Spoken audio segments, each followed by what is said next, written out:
Social మీడియాలో వచ్చే ప్రతి న్యూస్ నిజం అని నమ్మవద్దు. టీఆర్పీ కోసం చాలా లైవ్ ఛానల్స్ వాళ్లకు నచ్చినట్టు చెప్తున్నారు. కానీ నిజం ఏంటి అంటే ఇండియా కొట్టిన దెబ్బకి పాకిస్తాన్ కి తల తిరిగిపోయింది. పాకిస్తాన్ ఆర్మీ మేము గెలిచాం అని ఏం ప్రూఫ్స్ లేకుండా అనిగాలి మాటలు చెబుతుంది.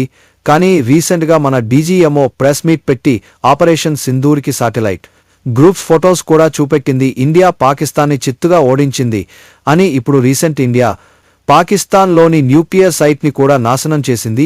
ఇప్పుడు అందరికీ వచ్చిన క్వశ్చన్ ఎందుకు సీజ్ ఫైర్ చేశారు అని. నిజం ఏంటి అంటే యుద్ధం జరుగుతున్న టైంలో పాకిస్తాన్లో రెక్టర్ స్కేల్ మ్యాగ్నెటివ్తో భూకంపం వచ్చింది. నేచురల్గా లేక ఏదైనా న్యూక్లియర్ బ్లాస్ట్ వల్ల కూడా వచ్చింది అంటున్నాడు. కానీ అమెరికా స్టార్టింగ్లో ఈ ఇండియా పాకిస్తాన్ యుద్ధంతో మాకు ఎలాంటి సంబంధం లేదు అని చెప్పింది. కానీ మన ఇండియా మీ ఫైల్స్ పాకిస్తాన్ హెయిర్ ఫైల్ని హిట్ చేసిన తర్వాత సడన్గా అమెరికా వచ్చి ప్లీజ్ ఫైర్ జరిగేలా చేసింది, ఒప్పించింది.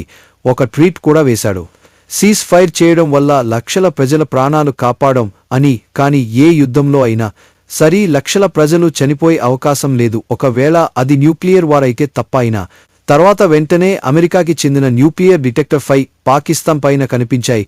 అంటే బహుశా మనం అటాక్ చేసిన తర్వాత అక్కడ న్యూక్లియర్ రేడియస్ లీక్ అయి ఉండొచ్చు, అలా భూకంపం వచ్చి ఉండొచ్చు అని భావిస్తున్నారు. ఆపరేషన్ సింధూరం ఇంకా పూర్తి అవలేదు అని మన ఆఫీసర్స్ చెప్పారు. యుద్ధం పూర్తి అయిన వెంటనే ప్రతి ఒక్క శాటిలైట్ ప్రూఫ్ ఫొటోస్ మనకి చూపిస్తారు. అటాక్ పైన మీ అభిప్రాయం ఏంటి కామెంట్లో చెప్పండి. ఛానల్లో ఇంకా చాలా ఇంట్రెస్టింగ్ టాపిక్స్ ఉన్నాయి, ఒకసారి చూసి సపోర్ట్ చేయండి.